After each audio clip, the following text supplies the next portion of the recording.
Так, всем привет. Сегодня сериал «Знакомая жена». В главной роли Чесон, 2018 год. В данном сериале есть элементы фантастики. Без них бы сериал не получился.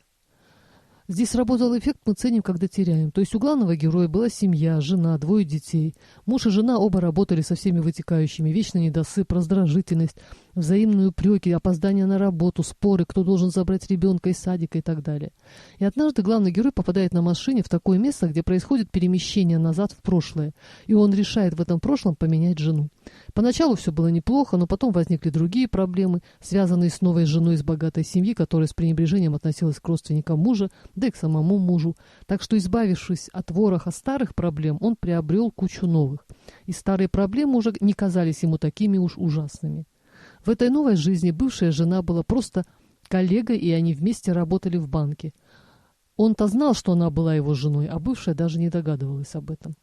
Очень подробно освещается работа в банковской сфере. Так как я знаю эту сферу немного изнутри, то меня поразили некоторые подробности. Ну, например, при объединении счетов клиента ошибочно слили счета однофамильца клиента и самого клиента. И как работники банка потом пасли его день и ночь, добиваясь от него подписи для исправления ошибки, вплоть до посещения с ним туалета.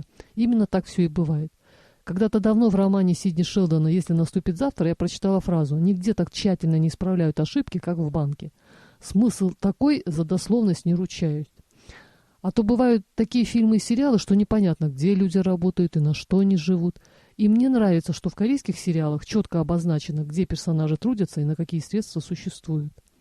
Хотелось бы обратить внимание на такой факт, что Корея занимает 2-е место в мире по низкой рождаемости. С одной стороны, это говорит о высокой ответственности и IQ, подход по принципу «зачем нищету плодить» и отчасти эгоизме. С другой стороны, в масштабах государства вымирающее население.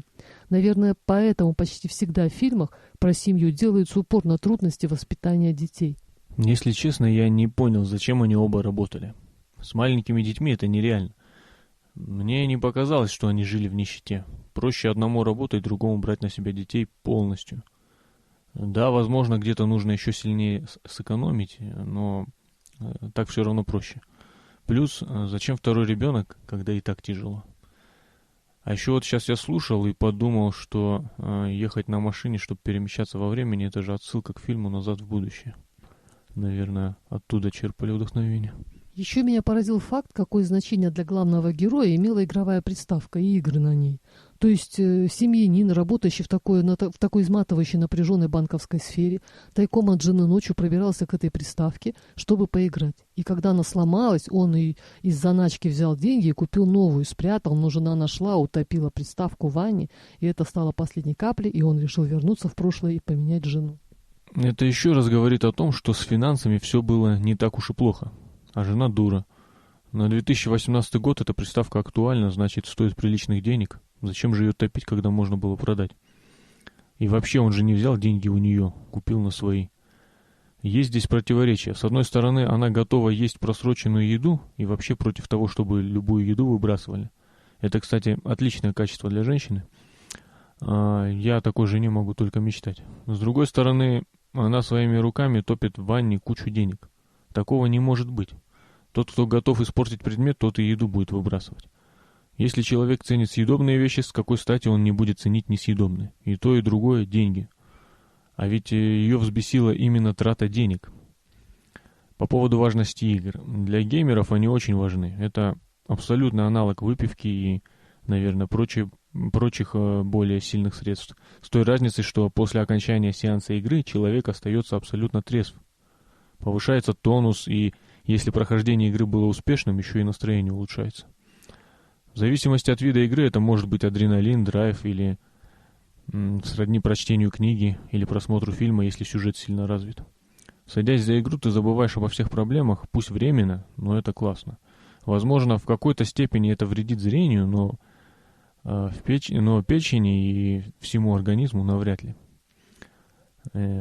Невыносимо постоянно существовать в реальности с плохой женой и орущими детьми. Ну, тут каждый может подставить что-то свое.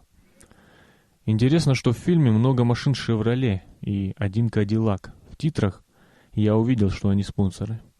Однако Sony показ приставки не проспонсировала. Ее название было изменено и логотип был заклеен. Почему они не взяли приставку конкурента? Японцы и корейцы не хотят сотрудничать. Можно было взять Microsoft. Возможно, из-за того, что она ломается в начале фильма, никто не захотел спонсировать. По поводу главного героя. Он все-таки частенько после работы сидел с друзьями и выпить тоже мог. Порой он это делал зря. Мог и дома больше времени проводить, не раздражая жену еще сильнее. Но жена тоже хороша. Все злилась, что он на поминки ее отца не ходит. Ну не ходит и не надо. Это же не его отец. А бывшая жена, не обремененная семьей, детьми, делала карьеру в банке у него на глазах, перестала быть стервой, и он снова в нее влюбился. Также он понял, что бывшая была стервой не потому, что ей хотелось быть такой, а обстоятельства и непонимание с его стороны вынуждали ее стать такой. Вот такая странная история. Так что все проблемы разводящихся пар в отсутствии машины времени. Это, конечно, шутка. Всем рекомендую к просмотру. Может быть, это поможет вам взглянуть на свои проблемы глазами партнера и под другим углом, или поможет избежать глобальных изменений в вашей жизни, о которых потом придется сожалеть. На этом все. Всем здоровья и удачи. Да, кстати, еще, пожалуйста, подписывайтесь на канал. Пока.